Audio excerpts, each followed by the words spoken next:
কঁঠালগুটি আৰু ৰঙালাও আগৰ সৈতে খাৰ বনাই খাইছেনে বাৰু? এইখন বহুত বঢ়িয়া লাগে খাই। আজি ভাবিলোঁ কঁঠালগুটিও যিহেতুকে এতিয়া ছিজন আৰু ন, গতিকে কঁঠালগুটিও আছে, ৰঙালাও আগো আছে, গতিকে ব'লক একদম আজি ধুনীয়াকৈ ৰঙালাও আগৰ খাৰ বনাম আৰু আপোনালোকে এনেকৈ বনাই খাই চাব। প্ৰথমতে কৈ লৈছোঁ ভাল লাগে খাই। তো এতিয়া এইফালে ধুই ল'লোঁ, ধুনীয়াকৈ কুটি কৰি ল'লোঁ আৰু ৰঙালাওখিনি সৰু সৰুকৈ। এইপিনে এক বাতি খাৰ লৈ লৈছোঁ। এইপিনে এয়া তেতেলীয়াই লৈ আদা নহৰু, দুটা শুকান জলকীয়া লৈছোঁ, তেজপাত, আৰু এইপিনে কাটি লৈছোঁ পিঁয়াজ। এইপিনে কঁঠালগুটি আৰু আলু, এইপিনে কেইটামান তিয়াই থোৱা মচুৰ দালি। গেছতে প্ৰেছাৰ কুকাৰটো পাতি দিছোঁ, তাতে দি দিছোঁ তেল। মানে এইটো গেছ মানে বিশেষকৈ মই জুইত মাৰি কেৰাহীত বনালে বেছি ভাল হয়।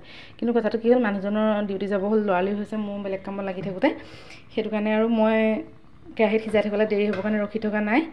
প্ৰেছাৰ কুকাৰতে বনাই দিওঁ আৰু খুব লৰালৰিকৈ হৈ যাব, মানে গম পাব আৰু কেলৈ অকণমান সময় লাগে বুলি কৈছোঁ কেৰাহীত সিজাওঁতে। তাৰপৰা সেইটো কাৰণে এনেকৈ পাতি লৈছোঁ।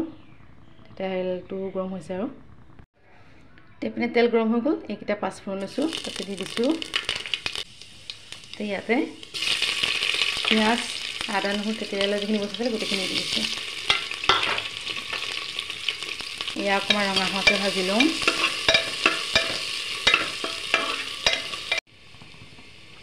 এতিয়া ইয়াতে দিম আন্দাজমতে নিমখ।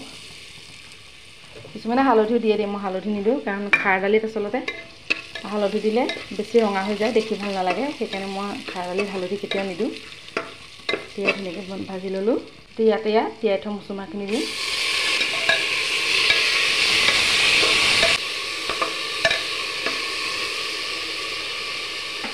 এয়া কঁঠালগুটি আৰু আলুখিনি দিম।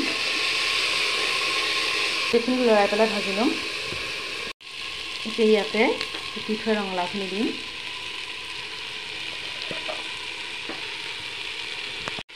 এতিয়া এই ৰঙালাও পাতখিনি যেতিয়ালৈকে সমি নাযায়, মানে কোমল হৈ নাযায়, তেতিয়ালৈকে লৰাই লৰাই ভাজিম। এতিয়া এই ৰঙালাও পাতখিনি মানে কোমল হৈ গৈছে। ইয়াতে মই এতিয়া খাৰ পানীখিনি গোটেইখিনি দি দিম।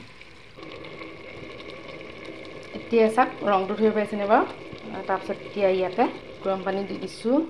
দালিটো কিমান ডাঠকৈ খায়, কিমান পাতলকৈ খায়, সেইটো নিজৰ ওপৰত কথা। দি দিলোঁ।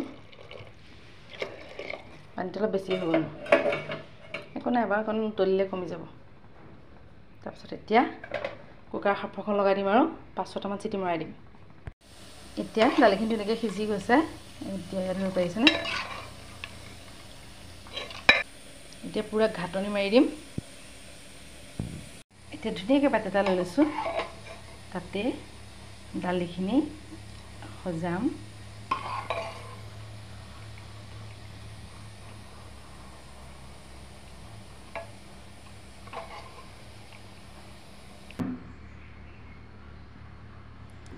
এনেকৈ বনোৱা এই খাৰ দালিকণ সঁচাকৈ বহুত ইউনিক হয়, খাই বহুত বেছি ভাল লাগে। যিসকলে খায় সেইসকলেতো গম পাইছেই, আৰু যিসকলে খোৱা নাই সেইসকলে এবাৰ ট্ৰাই কৰি চাবচোন, আপোনালোকে সঁচাকৈ বহুত বেছি ভাল পাব খাই। গতিকে মই এনেকৈ আজি বনালোঁ। লগতে মই চেংমৰা শাকৰ ভাজি এটা বনাইছোঁ, সেইটো কিন্তু আজি নেদেখাওঁ, কাইলৈ দেখাম। তাৰপিছত বাকী আমি আৰু ভাতটো খাওঁ। ৰেচিপিটো কেনেকুৱা লাগিলে জনাব। লগতে যদি ভাল লাগে তেনেহ'লে কমেণ্ট আৰু লাইক এটা কৰি থৈ যাব। আজিলৈ বাই।